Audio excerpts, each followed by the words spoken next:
I'm Jonathan Copel, and I was at AmericaFest 2025.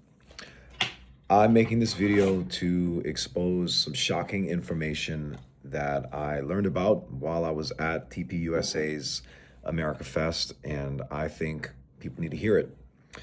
This is quite the discovery, if I'm being honest, and I think it's important that everyone learns about it. So I'm just going to read. I wrote down some notes on my computer. This is my cell phone, and I'm going to read it, okay? And you're going to get my notes, my observations, sort of like a case analysis. I have an MBA, so we do this for businesses and we do this for situations, but this is as for Turning Point USA as a whole.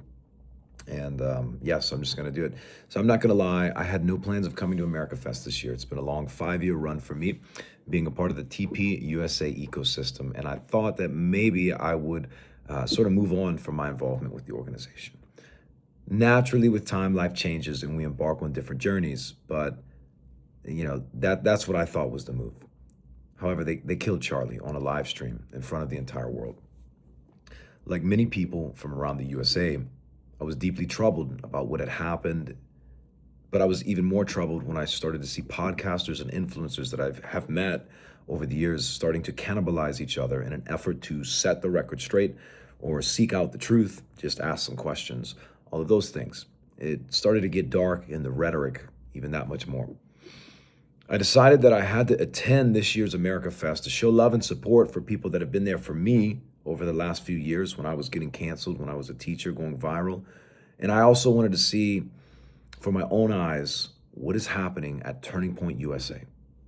Never will I blindly follow or blindly believe anyone. I'm not a zombie, so I've decided to share what I observed here in these public notes of mine. The reality is that Turning Point USA is different. Kirk was given CEO status in writing by Charlie. This was something he did and prepared in the event of something tragic happening to him. He did like any responsible man and had plans in place to take care of his family and organization in the event of his death. This is a fact. Kirk is a highly trained public figure, an extremely successful entrepreneur. She was like this before she had even met Charlie. She's a former Miss Arizona pageant queen and has accomplished much on her own. Together, they were an unstoppable couple. She knows how to walk on a stage. She knows how to wipe away her tears. She knows how to not mess up her makeup.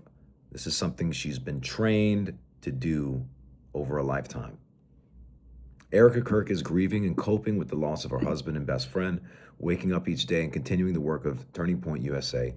This is giving her some sort of normalcy and purpose. Every person grieves differently, and no two people grieve the same, especially a high caliber person like Erica. I got to observe her and see her in action for myself, and I realized that what she's doing is part of her healing process to not be completely emotionally wrecked, and it's giving her a sense of meaning after her husband's loss. Kirk is not seeking fame or power.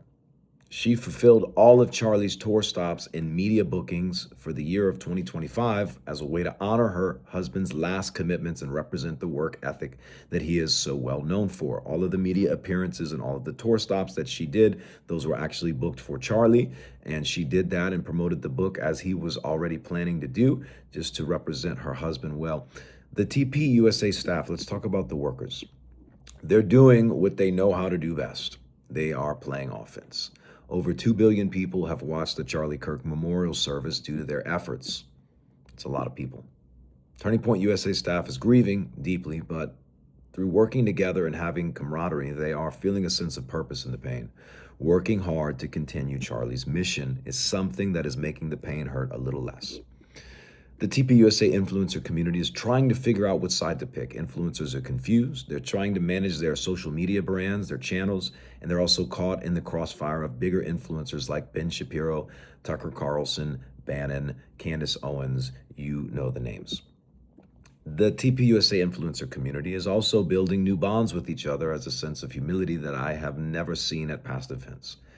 There were influencers genuinely happy to see each other and reflect on past experiences. And even though we have maybe not we don't all have deep bonds with each other, but we all have similar experiences of being canceled, mocked, and somehow rising up, making the most of it. Turning Point USA gave a way to connect and find community for these people. So let's talk about the greater conservative influencer community, everyone's favorite topic. This encompasses everyone on the internet making political content that leans right, but was not invited to AmericaFest and is not a part of the TPUSA influencer community, people such as Nick Fuentes, Candace Owens, and many others. Rule of thumb, here's my thumb. Many public figures are extremely narcissistic and self-seeking. Influencers by nature turn tragic events into click funnels and rage bait. This is how they gain followers and make money. That's what they do. They are not authorities on subject matter. They're simply people that sit at a microphone and talk all day.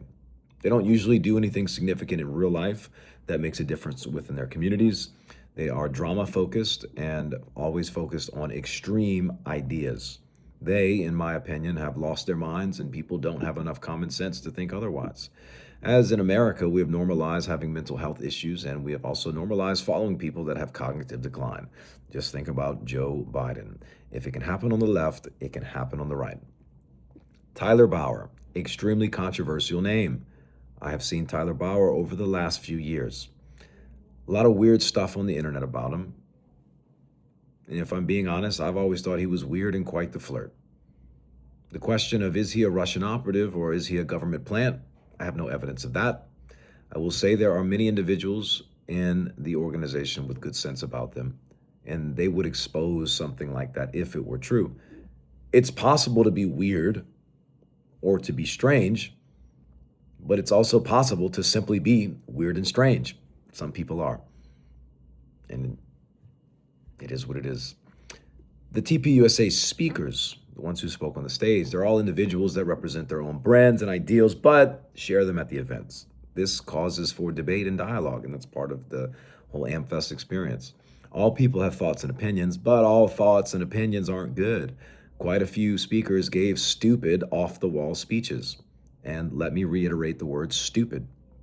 In conclusion, there are a few people with large followings that the mainstream media is using to paint a picture of what the conservative movement looks like. It's as if they represent the entirety of all Americans that are on the right.